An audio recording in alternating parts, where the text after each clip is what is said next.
Hello, my name is John Norman Mason and I am a storyteller. I am also a folklorist. I am just completing a PhD at the University of Brighton, and I have always loved learning about, trying to understand, trying to share understanding of old folklore myths and legends, new folklore myths and legends, and where they come from, when they come from, what they have meant to people all the way through time. So, what I'm going to be doing here today is sharing with you some of my own research, informed by the research of other people as well, on a particular thing from British folklore, although as we shall see, it has a much wider spread than that. And this is the water horse. Now, I was recently telling stories at a wonderful festival in East Sussex called Strange Games. And there I had told a couple of stories involving white horses, white mares, in fact. And a lovely person came up to me afterwards and said, I'd love to know if you know any more about a particular bit of folklore from Brittany in the northwest of France, whereby apparently it is said a white horse would race out of the sea and rush across the land. And as it happened, I hadn't really heard much about it. I had the barest reference points for that story and didn't know much more about it. Although I have since discovered that you get the same thing in Cornwall as well. So there's lots of similarities between Breton folklore and Cornish folklore, but that is for another time. Excuse me. But this conversation made me think, well, hang on, I have recently just done a fair bit of research about water horses in different bits of folklore, because I did a paper on this at a conference, the Imaginative Landscapes and Otherworlds conference in July 2025. This is an annual online conference that is co-hosted by the University of Exeter and Canterbury Christ Church University, and it's a fantastic opportunity to learn and discuss about stories of magical beings and all sorts, in all different cultures, over all different points of time.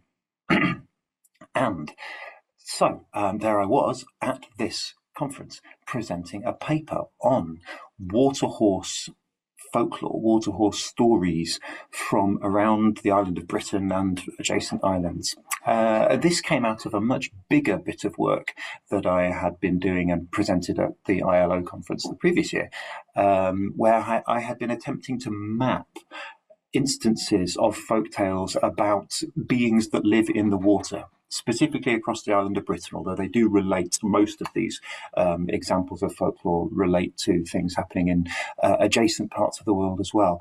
But just to keep it manageable, and because of the sources I was working from, I was focused at the time specifically on Britain.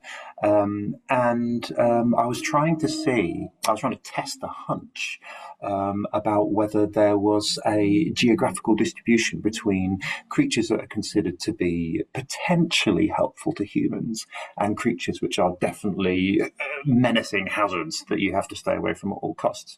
And in the process, then, some interesting observations about water horses came out of the data. And so that's taken me down this other different direction, and that is what I'm going to share with you today. So I have slides from my conference paper and everything, so I shall share, and without further ado, I wish to talk to you about the water horse, a murky history. Now, water horses appear in a number of folktales and beliefs collected across the British Isles from the 19th and 20th centuries predominantly. As I've said, they do occur elsewhere as well, but here and now I'm focusing specifically on Britain, but we will get to other things later on as well. The term actually refers to a variety of different beings in different folk tales, not all of them specifically horse-shaped. Some of them decidedly are horse-like monsters that live in lakes and rivers, but sometimes they are described as being shape changers who could also take on the form of a human, or sometimes even all that we're given is a description of some indistinct, hairy humanoid being, or even in one case, a shapeless mass But the common theme through all of these creatures described as being water horses is their malevolent and predatory nature. The classic example of the water horse is recorded at Glen Kelpie in Perthshire. And it tells of a group of children who are out walking in the countryside on a Sunday when probably they should have been at church. And they happen to see a beautiful horse grazing at the side of a loch. And it's almost as if their hearts and souls are captivated by this creature, and they cannot help themselves but approach it and climb upon its back. And even though there's a huge group of children, it's almost as if the creature's back can grow, can stretch to accommodate every single one of them. So all of them can sit upon the horse's back, except one who is perhaps too wise or perhaps too lucky to have been charmed to that extent, who does not climb upon the beast. But as soon as the rest of them are all gathered there, then suddenly the horse veers off and races towards the waters of the loch. And although the children are alarmed now, they find that it's almost as if their hands are stuck to the horse's mane, and so they cannot climb off its back and leap to safety, even if they wanted to. And the horse, it gallops and it plunges into the waters of the loch, bearing all of these children down and away. And in some versions, then I have heard that at this point, they suddenly realize that it is a scaly beast now, and its body has become long and coiled like a serpent, and it is baring its sharp, sharp teeth and grinning at them with an evil, evil glare in its eyes. But that one child who escaped, that one child is able to run. That one child is able to run and get the grown-ups and bring them all to see if they can rescue the other children, bring them to safety. But when they get to the shores of the loch, all that they see is still water, no children, no water horse, and only the entrails of the victims floating upon the surface. So it's not a being to be trifled with. This particular creature here at Glen Kelpie is called a kelpie. It's one name given to a subset, if you like, of water horses. Water horse stories, the kelpie in particular, are strongly associated with Scotland.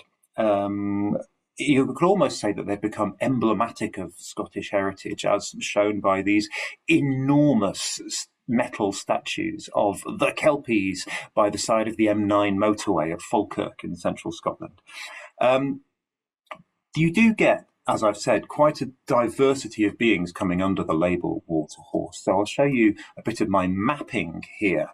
You can see that creatures called kelpies are marked on in squares. Creatures simply called water horses are in the lozenge shapes. I'm also including the Nucklavi of Orkney, the islands just to the north of Scotland, and the Noggle of Shetland, even further north, because they too are beings that come out of the sea in this case, and described as being horse-shaped in various ways. And also, again, are sinister things that you have to avoid if you are caught out at night walking and they are bearing down upon you. There is also on here a triangle over just above the Mull of Kintyre on the west coast, which is in the source I was using, which in this case was The Law of Scotland by Jennifer Westwood and Sophia Kinsale. It's just described as a beast, and it is known to appear in various different forms, or at least bears similarity to various different things. But one of those things is definitely horse-like, and so I put it in here.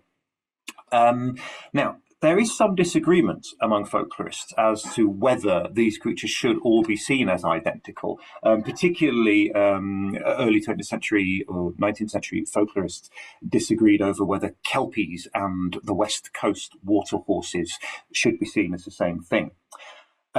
I personally try not to lean too heavily into these attempts to create strict taxonomies of beings from older folklore. Because if you actually, when you're working with the material itself, you get the impression that the people who were telling these stories in the communities where these stories were very much alive, they weren't looking at them in that sort of post-Enlightenment rationalist way that we do in our time and place here in the UK, because they didn't feel the need to categorize things and judge everything by some sort of empirical evidence where everything had to be made granular and specific. For them, I think what was more important was that they had a broader awareness of certain terms and certain creatures and certain experiences that were associated with those terms and creatures that was a bit more generalized, a bit more blurry. And so what's more useful for us looking at this material is, instead of trying to be very granular about whether this is a hobgoblin or this is a goblin, it's to look at how the ideas function in the specific stories and the specific communities in which they're recorded. Look at what the people are doing with the ideas and what those ideas express for them. And so within the things I've got marked on the map here, then there are even more sort of variations in descriptions. So some of the lozenge shapes marking water horses actually refer to creatures that are described as appearing as solitary women, such as on the river Conon, Ross and Cromarty. But the people who are telling the stories called them water horses, so I'm including them here. Similarly, at Giz and Briggs in Sutherland, there was an account of kelpies, but actually what was being described were little invisible imp-like spirits. But because they were called kelpies, I am keeping them here as part of a sort of a constellation of beliefs and stories. There's enough consistency in these creatures, I think, for them to be seen as part of a continuous or blended tradition. And within this constellation or complex of ideas, it seems that the people telling the stories were generally familiar with the idea of a horse-like water being. And that motif worked for them as a framework to think about this whole range of different magical encounters that they were describing. But as I said, there are common enough characteristics whereby these creatures are carnivorous and or sexually threatening. So just as a trigger warning for going forward, there'll be a tiny discussion of sexual abuse shortly. And they're usually equine creatures, although they can sometimes appear in other forms.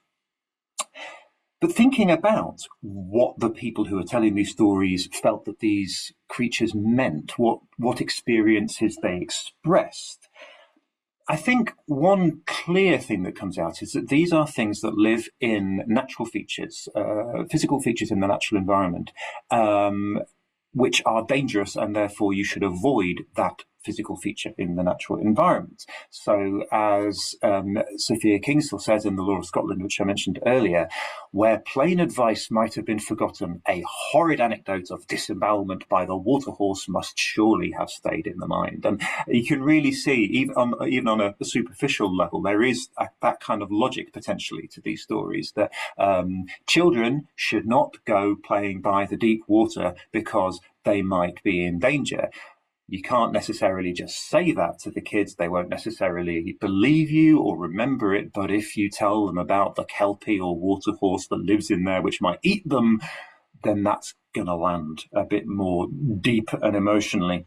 But I think in some of these stories, we can see that other issues were being addressed here as well. And here is where I will very briefly talk about sexual abuse, because there is an example from the island of Barra in the Hebrides, the west coast of Scotland, that talks about a young man arriving in the community, stranger, nobody knows him, and he tries to seduce a particular young woman there.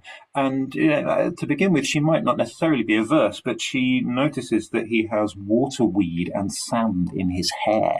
And so she realizes that he is not a normal young man. This is actually a water horse taking a human form. And so she has nothing more to do with him. She gets away from him, but he comes back and he is angry this time and he chases her. And sadly, this time she is not able to escape. And just like with the Glen Kelpie, the only thing that her friends and family find of her is some of her entrails floating on the surface of a loch. I think it's a sad story if you look at it in these terms. But it seems likely to me that there is a coded discussion here about being wary of any sort of danger or difficulty within a relationship, and being wary of strange young men, really, as well. In a similar way to how, like, the body of stories most commonly known under the Red Riding Hood banner, although we think of them as children's stories now, it does seem like from some of the earlier versions of those tales, there was maybe a way, it offers a way of talking about these issues without having to talk about them, whether because society wouldn't appreciate you talking about them, or whether it just because it makes it more comfortable to use an analogy rather than talking about things directly. And that sort of generalized approach to dealing with hazards, where you're not necessarily talking about a specific loch that you might drown in, for example, but it becomes a more abstract way of talking about things that are emotionally challenging. I think actually you can apply that back to the issue of people's relationships with the physical environment around them when it comes to water horses. So I have a friend, Corinne Lundgaard, whose surname I always pronounce terribly badly. So I'm very, very sorry, Corinne, if you're listening to this. But Corinne, who's a great storyteller based in Sweden, she has said to me on a couple of occasions that she feels like stories about trolls in Swedish folklore represent a way of negotiating with the environment, and specifically a way of negotiating with something that doesn't care about you, because it is the physical world around you. And, certainly under European rationalist post-Enlightenment ways of looking at things, it is not sentient necessarily, but it still has an impact on you. And so you can't talk to it, although, I know in some different ontologies in indigenous communities around the world, there are people who feel they are talking to stones or other parts of the environment. But the story here of trolls, in what Corin was talking about, or water horses in our case, enables a framework in which you can kind of negotiate with what the physical environment can do to you and how you might treat it and how you might interact with it so that you get what you need, but you are not, disrupting the environment in such a way that it is going to visit that back upon you. So I think that's a really good example of the way that stories can provide a channel and a means of engaging with human experience on an emotional level in ways that you can't put into words.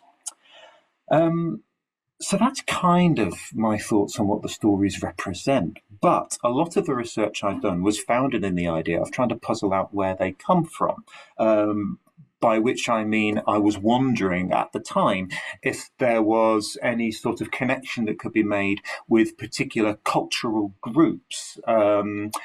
This goes back to the earlier bit of work I was talking about, where I was mapping folklore across Britain and where are things nice, where are things nasty. Now, my views on this have changed a bit, as I will explain as I go on, largely thanks to interaction with the reviewers of an article I'm writing about about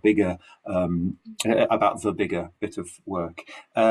And particularly conversations with Simon Young, who's an amazing folklorist based in the north of Italy, who's been really kind in sharing material with me and therefore his own published thoughts on the subject. So I'll talk about that a bit later on. But just to go through step by step, my initial thoughts about water horses were as follows. So looking at the map again, you can see that again, we're still just focusing on Scotland here. We will look wider later, but the creatures named in the sources as kelpies are generally over on the east coast of Scotland, or the eastern bit of the Highlands. And actually, their distribution very, very closely matches the distribution of the Lowland Scots language, at least by the 19th century, when most of these tales were being collected. So I was wondering then if there was a connection between that particular conception of the water horse and the language and the culture that spoke with that language. Lowland Scots is a Germanic language. It has its roots in the Angles, who came into Britain from adjacent parts of Europe during the early medieval period. And so, because the Kelpie is most consistently in Scottish folklore the water horsey being that's definitely described as being a deceptive carnivorous equine that lives in the water, I started to think, well, does the fact that Kelpies are on the east associated with the Lowland Scots language, and they are the definitely horsey ones, could we say that the idea of a hostile water horse was introduced to Britain from Germanic-speaking bits of Europe in early medieval times and gradually filtered west and spread to wider parts of the community, of society, where the idea of water horse became attached to creatures such as the hairy humanoid being that was found on the island of Orsi in the Hebrides, or the shapeless mass on the island of Rassi, which originally wouldn't have been considered horse-like. So the idea kind of blended, and so now we look at it from our vantage point in history. They've been mixed together. It's an idea. It was given sort of a bit more reinforcement for me by the fact that I mentioned earlier the Noggle and the Nucklevy in Shetland and Orkney. Now, Shetland and Orkney were settled by Norse speakers from Scandinavia during the Viking Age, a bit later on in medieval times. The Norse language and culture survived there for centuries. And as we can see here, there are an awful lot of hostile water creatures, not necessarily horse-like, but hostile water creatures in Germanic language folklore from across different bits of Europe that have very similar names to the Noggle and the Nucklevy. So we have the Shetland Noggle, the Orkney Nucklevy. From Iceland and Faroe, there's the Nuke. From Norway, there's the Nurk or Nuk. Denmark has the Nuke. Sweden has the Nek. Netherlands has the Nika or Necker, Germany the Nixe. Even in Old English, the poem Beowulf has the Nicor, and in modern English, down here in Sussex, on the very southern edge of the island of Britain, then Sussex being part of the land of the South Saxons, that's where the name comes from. This is England, this is the area dominated by Germanic-speaking Anglo-Saxon culture from early medieval times. Sussex has the Nucker, which again isn't horse-like. It's often described as a sort of a dragony sort of thing, but it lives in the water and it follows this pattern of names. And as you can see from the slide here, that lots of scholars have noticed this similarity. So this might seem to offer a clear link of Germanic influence on folk traditions around sort of a North Sea sphere, really, with a shared linguistic root in the idea that there is a hostile creature lives in the water whose name follows this pattern. So that was sort of part of the hunch that I carried on trying to test as I looked at my sources. But then things got a bit more complicated. So we're going to look at the southern half of Britain now, so largely England and Wales. Here we go. here's my map of England and Wales. Now, the first thing you'll notice is that there are hardly any recorded examples in England itself. Now, I know now that there are more than when I was doing my initial studies. Simon Young, in particular, has directed me to an example in Lancashire, in the northwest of England, of specifically a water horse, and has underlined similarity with other creatures that you get in England. These are in sort of the roundabout to the north and east of where it says Nottingham on the map. That's as a very rough expression.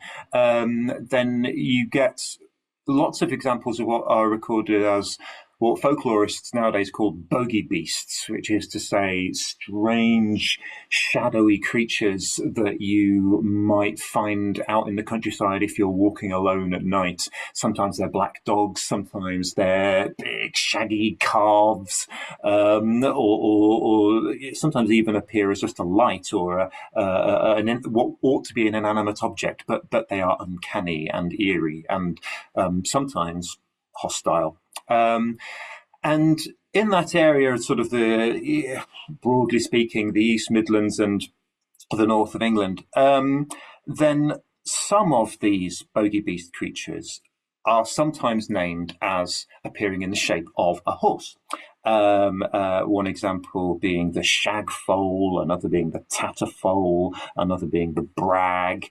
And these horse-like creatures, although they don't live in water, one of the things they're recorded as doing is chasing people or somehow getting people onto their back and chasing off with them towards the nearest body of water and dumping them in the water. So they're not quite as dangerous necessarily as the Kelpie or other actual carnivorous water horses in Scotland, but they are sinister creatures that will cause you trouble connected with water. In a very similar way, in the New Forest in Hampshire, sort of down on the south coast of England, Simon Young has written an article about the colt pixie, which is a sort of kind of a fairy goblin being, I suppose, who acts in a very similar way, is recorded as waylaying travellers, leading them astray until they are stuck in a bog in the middle of the New Forest. And colt, pixie,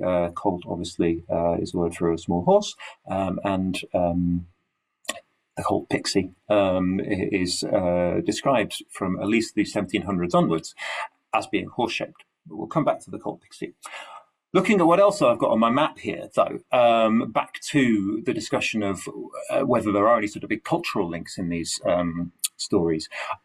It seemed important to me when I first produced this map that the only actual example I had found in my sources of a water horse in England is down on the Sussex coast. You'll see down in the bottom right corner there from the marshes, again, near Rye. And this is a horse that runs around out of the water and can be threatening and dangerous.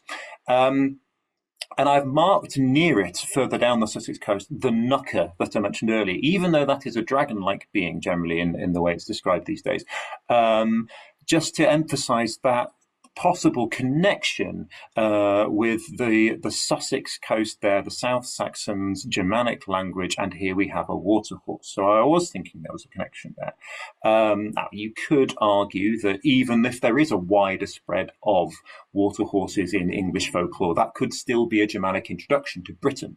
But the big but for me was discovering, as you can see here, there's shed loads of water horses all over Wales. Now, those of you who don't know, obviously Wales is historically a Celtic language speaking nation that was sort of politically came into being because Angles and Saxons and other Germanic speakers had taken over all of what became England, and in this southern half of Britain what was left ultimately in the end was Wales as a political entity descended from the Celtic-speaking British rulers from prior to the arrival of the Germanic English. And I had always, in the earlier bit of work I was doing about mapping water beings, one thing that had stuck out to me was the fact that in England, then you get stories about nasty things that live in the water, not necessarily just horses, but nasty things. Whereas in Wales, certainly in modern day popular anthologies of folklore, what you get living in the water is beautiful fairy women who, but mostly anyway, is by far and away the most common thing.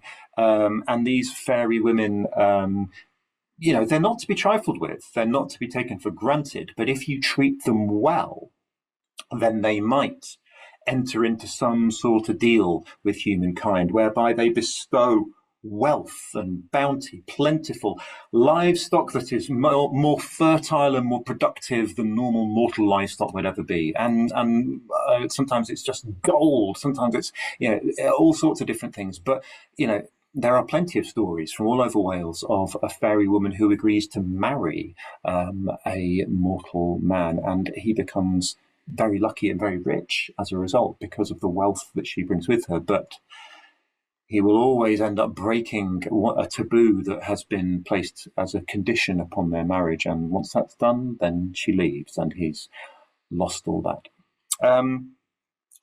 So that's quite a different sense of what lives in the water, certainly than the Scottish kelpies and water horses, and from what you get in England as well. And so I had been thinking, well, okay, is there maybe, arguably, some pre-Germanic British tradition here where potentially helpful beings live in the water, and then this hostile being idea got introduced, which included water horses. And yet, here we are, looking at the map, and we see that from older sources of Welsh folklore, and I should say, list all my sources at the end of this, then there's shed loads of water horses in Wales. So you could say, is this a Germanic introduction again that's spread from English culture into Wales? Now, admittedly, on the map here, the southeast of Wales is where you've got the biggest concentration of water horses. And the southeast of Wales is sort of traditionally seen as more exposed, more open to English influence, partly because it's geographically more accessible. There's more coastal plain, the mountains aren't as high and impassable. So, maybe you could say there's a connection there, but actually you can see from the map, they are spread all over Wales, including 3 of them right up in the north, 2 in the northwest, which is traditionally, again, sort of the heartland of Welsh language culture. And it's certainly where the highest, most inaccessible mountains, the most difficult terrain is. And it's also where the densest concentration of fairy bride legends are, fairy women who come out of lakes. So this made me think, well, if you could say, a culture has come in and imposed this idea, it would be odd if it happened in this place where a arguably pre-existing cultural belief thrived quite so well. Not impossible. There could be a marbling of ideas, but it got me thinking, well, could actually this suggest that the water horse is was an idea that was already in Britain anyway? And in fact, so I know now as well, from the work of Bo Almquist, that you get water horse legends across all of Ireland, showing many similarities with what you get in Britain as well. And I know that you get them elsewhere too, and I'll talk about that later. But one thing that I did think was an interesting connection, which within this complex of ideas is worth bearing in mind, if not getting too carried away with, because it is speculatory. But I started to think about connections with other water beings in Wales. So I talked earlier about how in Scotland, especially on the west coast, which is to say the more Celtic-speaking historically area of Scotland, where, a Gaelic culture from Ireland was introduced in early medieval times, and after a bit of Norse influence, it re-established itself later on.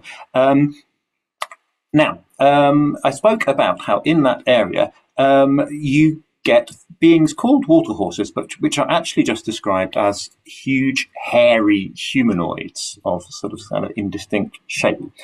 And it's interesting that in some of the lakes in Wales, which are associated with fairies, you also get accounts of dangerous beings occasionally described as huge and hairy and humanoid. So, for example, Llyn y Fan Fach in Carmarthenshire in South Wales, which is the site of probably the most famous fairy bride lake legend.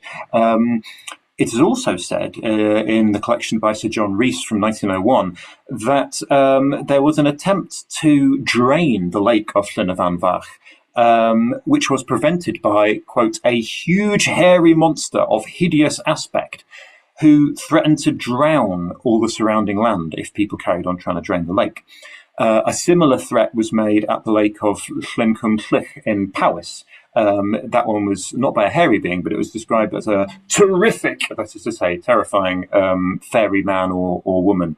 And then in Gwynedd, in the northwest, Llyn Barfog, and in Powys, in mid Wales, Llyn Sefydlon, are both said to contain fairies and also a dangerous creature called the avanc, which is a kind of an indistinct creature that's quite hard to pin down, I think, in folklore. It occurs in medieval Welsh texts, such as the Arthurian romance Peredur from the 14th century, where it's described as a carnivorous water monster, and off the back of that, then some people have compared it to a crocodile. In modern Welsh, avanc is actually the word for beaver. I don't personally know which came first, the beaver or the monster. But in at least one 19th century tale, it is blamed for causing flooding. Now, I sort of feel like there are certain similarities between the hideous, huge, hairy monster of Llyn y Fan Fach, who was defending the fairy lake, arguably defending the natural environment against human interference by threatening drowning the land, and dangerous monsters who live in lakes and cause flooding, such as the avanc, particularly if we consider that avancs maybe are furry things, because it does mean beaver. Who knows? And so I wondered if there was a connection between these beings in Welsh folklore and the hairy, humanoid, malevolent things in West Coast Scotland folklore that might suggest some sort of underlying pre-Germanic complex of beliefs about dangerous beings associated with the water, some of which have been remembered as fairies, and where you recognise that, well, actually, if we be nice to them, they be nice to us, so to speak, but some of which represent very much the fact that they will be nasty to you if they think you deserve it. And so maybe water horses in Wales were tied in with that complex of belief. Maybe they're just yet another expression of that. And their prevalence across Britain shows that the idea of dangerous beings in the water being represented in horse form kind of survived more widely than in Wales. Now, that's a theory. I should definitely sound at least one warning note about it, because, like, for example, most of the stories I'm referring to were recorded either in the 14th, 15th century or the 19th century. So centuries and centuries after the early medieval arrival of Germanic language and culture in the British Isles. It's also important to remember that stories change over time, and as J.R.R. Tolkien and the cultural critic Raymond Williams point out, very eloquently, stories change as they keep up with what matters to people in the time they're being told. So if a story doesn't really feel relevant to people's lives anymore, they'll stop telling it. Or if bits of a story feel less relevant, but bits of it still do, then the bits which don't feel relevant will be taken out or maybe replaced with new bits, so that the teller still feels like this story is relevant, and the listeners feel like it's worth listening to as well, because it says something about their lives. And so what that means is any story that's recorded in folklore tells you more about the time at which it was told and recorded rather than the time that it came from. So all we could really say with a lot of these stories is that by the 19th century, it still mattered to people to think of water beings as including dangerous horse-like creatures.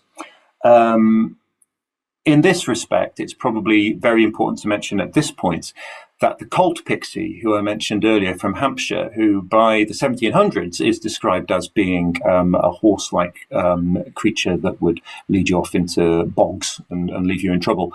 In its earlier appearances in sort of 1500s kind of texts, it appears that it's imagined as being humanoid. And so, as Simon Young points out in his article on this, you got to kind of wonder whether it only ended up being considered horse-like because it had a name that sounded like a horse, cult pixie. The name varies a little bit, and so could originally have had one of a number of different meanings. So, what am I telling you? I guess I'm telling you it's complicated. I'm really sorry. I know, just like many of you, I always want to find the simple, easy answer, and I'm always looking for the roots because, you know, part of why I'm interested in this is because I'm looking for roots for myself as well. But when you're honest with yourself about the data, then you realise that it's more complicated, and also it's more interesting in many ways to think about what was the human process going on between the first instance of the story and now that shaped it, and what cumulative human priorities and needs and dreams and experience does the story represent. But, you know, within all that, maybe there's something there about it being about the dangerous water horse originally being a Celtic-speaking concept that was exported, really, that was taken on by Germanic culture. When I initially did this study, one little thing that made me think of that again was going back to the names. So I mentioned earlier of all these Nuk creatures across Germanic folklore. Not all of them are horse-like. I've picked out here the ones that I know of which definitely are horse-like: the Noggle, the Nucklaby, the Nuke, and the Nuk or Nuk. And what that shows us is actually the ones that are horse-like are ones that have connections with originally Celtic-speaking populations. And I'll show you what I mean by that, or at least populations that were Celtic-speaking in early medieval times when the Germanic diaspora took place, really, and all that migration. So showing you this map is from one of a number of studies that illustrate that the initial Norse settlement of Iceland, by DNA evidence, was mostly undertaken by people who, in their maternal line, on their mother's side, were actually descended from Irish people. So what this really illustrates is that we, often think of the Vikings coming from Scandinavia and pillaging and settling places. Actually, there was an enormous amount of back and forth and a lot of integration with existing cultures, and not necessarily particularly comfortable integration in every single case, but we do know that a lot of the people who initially set up the Norse settlements on Iceland were descended from Irish people. And we know from other myths and legends and folklore and medieval texts that you get motifs appearing across the folklore of the British Isles and Iceland and mainland Scandinavia, which could potentially have been shared in this cultural melting pot that was created. So there's an argument there that maybe the water horse idea was exported outwards, and that's why the only places in the Scandinavian diaspora that consider Nuk creatures to be horse-like are Iceland and Norway, where there was this back and forth with British and Irish populations in the Viking Age. Now, again, it's more complicated than that because in Sweden, the neck creature there might not be considered to be horse-like, but they do have a creature called the backhast or brook horse, which acts exactly the same as the kelpie, where it comes out of a lake and it's beautiful, and you might want to ride on it, but if you do, then it plunges back into the lake, and that's that. And so that's quite widespread, apparently. I picked that up from Bo Almqvist's work, who is skeptical about whether all examples of waterhorse folklore illustrate a Britain and Ireland out kind of model.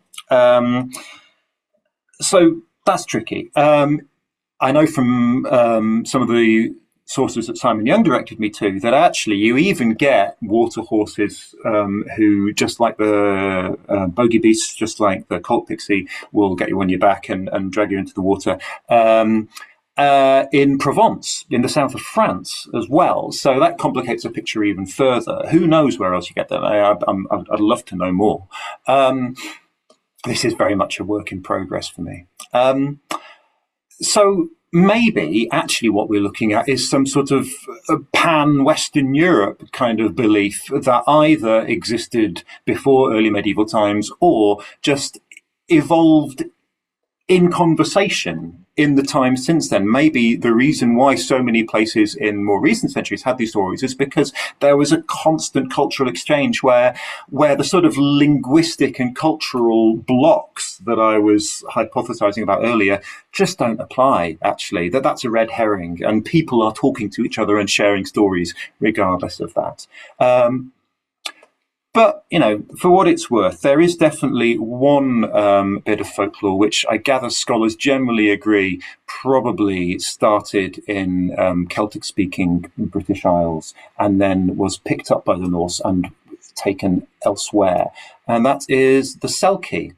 So this is a stamp from the Faroe Isles depicting a Selkie, which the Selkies in particularly West Coast and Northern Isles Scottish folklore are seal people. They are almost like fairy beings who can live in the water in the shape of seals, but sometimes come out on land and take off their seal skins and appear to be human. And they interact with humans in various different ways in the stories. But one of the most poignant is a story similar to the Welsh Lake Maiden ones about a woman a seal woman, whose skin is taken by a human man so he can coerce her into marrying him. But when one of her children finds the skin, then she's able to go back to the sea.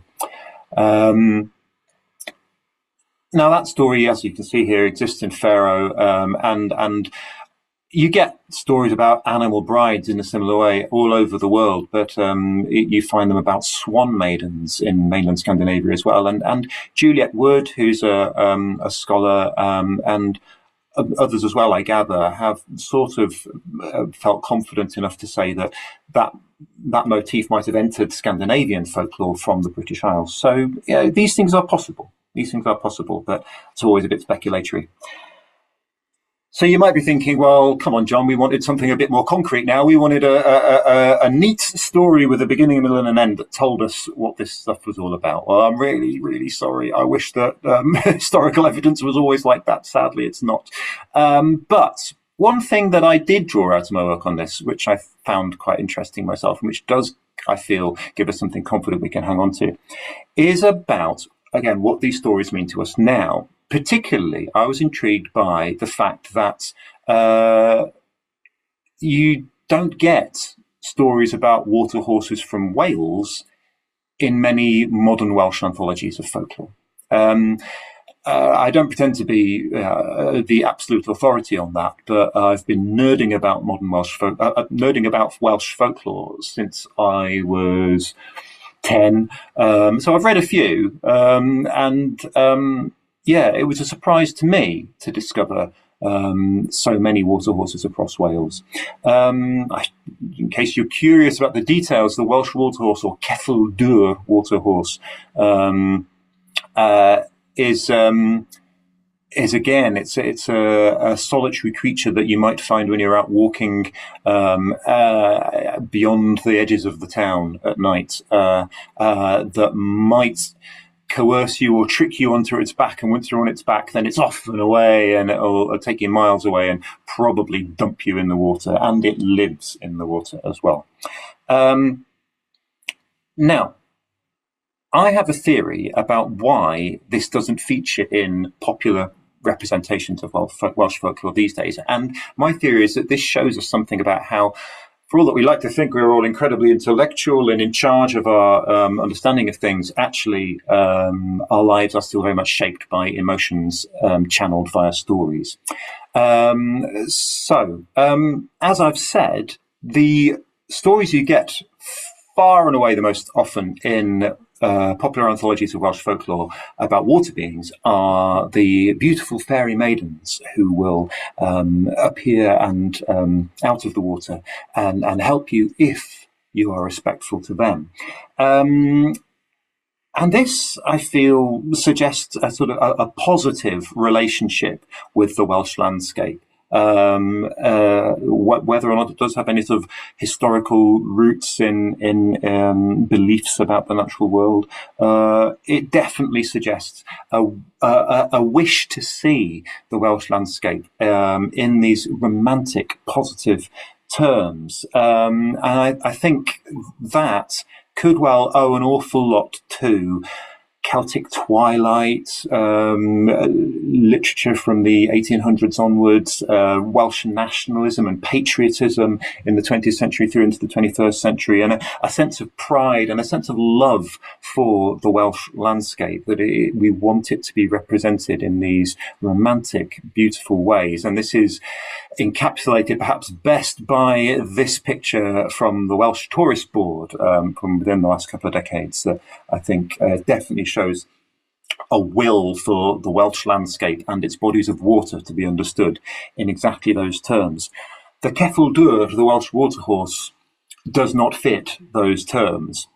It is dangerous, it is sinister, it shows the landscape to be somewhere hazardous that might cause you trouble. And now, not only does that not fit the picture, not fit an agenda necessarily, or not meet the emotional needs of people who want to celebrate that space and engage with it in positive ways. Not only that, but it perhaps also says something about how the Welsh landscape, at least by the 19th, 20th century, felt a bit more tame, really, than the Scottish landscape, which, as anybody who's ever been to the mountains in Scotland will know, compared to Wales, the Scottish landscape is bigger and darker, and the weather is more extreme, and the environmental hazards feel more present there still, even to this day. And so perhaps the reason why waterhorses, kelpies, whatever you want to call them, in Scotland are more dangerous, they will kill you, they will eat you if they catch you, unlike the English and Welsh ones. And the reason why that image has become so emblematic in Scottish folklore, like with the Falkirk Kelpie statues I showed earlier, is because the land in Scotland still feels like that. It still feels potentially hazardous in a way which it doesn't in Wales, and in a way which people are able not to engage with when they want to think about the Welsh landscape. And so, like I say, this kind of shows that even in the 21st century, our understandings of where we are, who we are, what a place is like, are very much shaped by folklore and stories.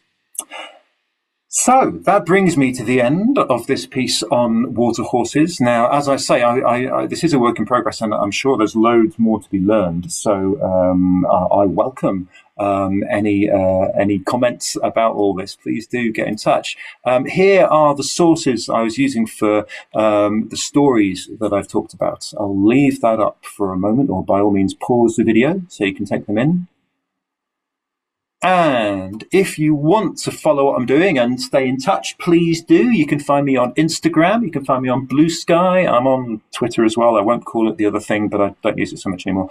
That's my website, johnstoryteller.com. And you can also follow me on Patreon, where I'll be putting out more videos talking about myths and legends and folklore like this, talking about storytelling, talking about what stories mean for human psychology, and telling lots and lots of exciting stories. So please do keep in touch with me there if you're interested. And I have other events coming up. I'm going to be starting on the 16th of September 2025. I'm going to be doing a 6-week course of 1-hour sessions looking specifically at the overlap between history, archaeology, and myths and folklore in British traditions. What the stories can tell us about history, what the history can tell us about the stories as well. So if that sounds great, then look that up. The details are on my website, and I've posted about it on Instagram as well.